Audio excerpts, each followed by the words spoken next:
ইফতার অনুষ্ঠান উপলক্ষে আজ আমরা কী কী আয়োজন করলাম, কতজন লোককে খাওয়ালাম, সেসব নিয়ে থাকছে আজকের ভিডিওটা। আসসালামু আলাইকুম এভরিওয়ান, আইশাস কিচেন অ্যান্ড ডেইলি ব্লগের পক্ষ থেকে আপনাদের জানাই স্বাগতম। আবারও চলে আসলাম নতুন একটি ব্লগ ভিডিও নিয়ে। এই তো সকাল সকাল উঠেই চলে এসেছি। আর যেহেতু আমার বাবার বাসায় খাওয়াচ্ছিলাম, আমার আসতে একটু দেরি হয়েছিল। আমি এসে দেখে কিছু কিছু রান্না শেষ।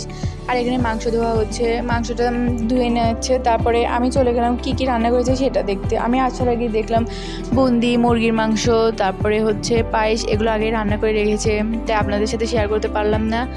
আর তারপরে চলে গেলাম আবার মায়ের কাছে। সেখানে গিয়ে দেখি বুটের ডাল রান্না করবে। আর বুটের ডালটা আমার কাছে অনেক বেশি মজা লাগে। আপনাদের কার কাছে কেমন লাগে আমি জানি না। এই বুটের ডালটা যদি মুরগির মাংস দিয়ে বা গরুর মাংস, কলিজা, যে কোনো কিছুতে রান্না করলে অনেক বেশি মজা লাগে। আমাদের বাসায় সবাই এটা অনেক বেশি পছন্দ করে। আর রোজাদার ব্যক্তিদের খাওয়া দাওয়া অনেক ভালোই লাগে। সারাদিন নিজেরা রোজা রেখেও কাজ, সবাই মিলে যখন কাজ করি তাদের জন্য অনেক মনের মধ্যে একটা প্রশান্তি লাগে, অনেক বেশি ভালো লাগে। তো সারাদিন রান্নাবান্না শেষে বিকালের দিকে চলে আসলাম আবার কোটাকাটির কাজে। যেহেতু আমরা 5টার মধ্যে প্লেট সাজাতে বসবো, তার জন্য 4টার মধ্যে আমরা কাটতে বসে গেছি, যেহেতু যেন 5টার আগে আমাদের কাটা শেষ হয়ে যায়। কিন্তু এখানে আপেল, কমলা, বাঙ্গি, তরমুজ, খেজুর, তারপরে আবার আঙ্গুর, এগুলো শসা সবগুলো কেটে নিচ্ছিলাম আমরা।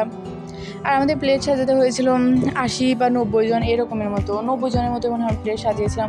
প্রতি বছর আমরা এরকম করে খাওয়াই রোজাদার ব্যক্তিদের। প্রতি বছর আমরা কোনো একটা নির্দিষ্ট দিনে এরকম করে খাওয়াই। তো দেখতেই পাচ্ছেন সব কিছু রান্না করা হয়েছে। আর তো প্লেটও সাজানো হয়ে গিয়েছে। আর যেহেতু বাইরে সব ছেলেরা বসে খাচ্ছিলো, তাই ওই ক্লিপটা নেওয়া হয়নি। আমরা ঘরে বসে খাচ্ছিলাম, সেটা পর্যন্ত দেখিয়েছি। আর আমার ভিডিওটা ভালো লাগলে লাইক, কমেন্ট, সাবস্ক্রাইব করে পাশে থাকবেন। আর আজকের ভিডিওটা এই পর্যন্তই। অবশ্যই আমাকে ভালোবাসা দিয়ে আরও এগিয়ে যেতে সাহায্য করবেন। আল্লাহ হাফেজ।